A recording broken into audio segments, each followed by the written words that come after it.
Why people don't respect your boundaries and how to fix it. You ever notice how some people just don't take you seriously when you set a boundary?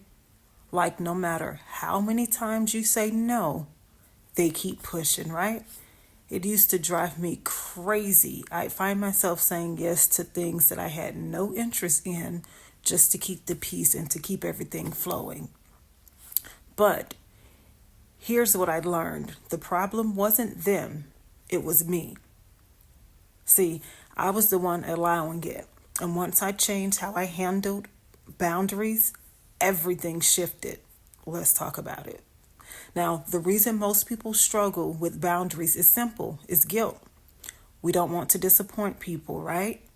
We don't want to seem rude or selfish or whatever else they may think. But let me ask you something. Why is it that when you respect someone else's time and energy, it's called being considerate? But when you do it for yourself, it's called being difficult.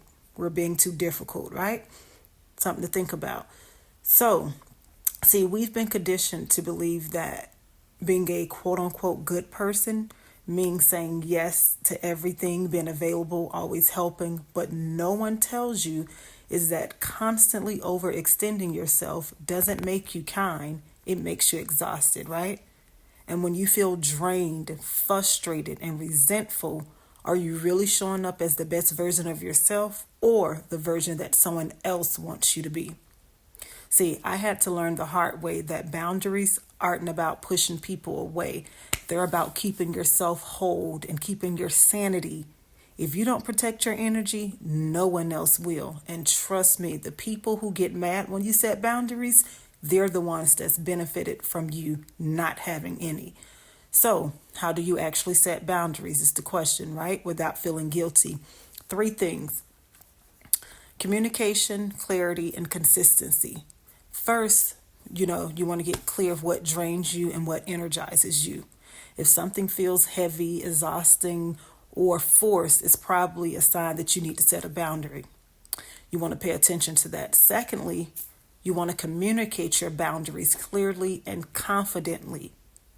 No room for misinterpretation. You don't need to over-explain to no one. A simple, I can't do this, I can't do that, it doesn't work for me is enough. You don't know anyone a long excuse or explanation. And thirdly, be consistent.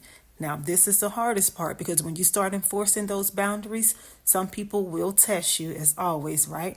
They'll push you. They'll try to make you feel guilty or whatever.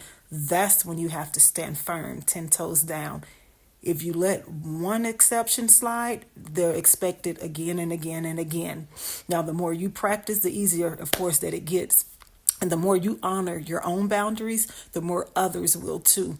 So tell me, what's one boundary you know that you need to set now, like right now? Drop it in the comments and let's talk about it. And if this message spoke to you, make sure to hit that subscribe button because I'm dropping more content like this to help you protect your peace and to step into your power. See you in the next video. And as always, have a fantabulous day and know that you're awesome.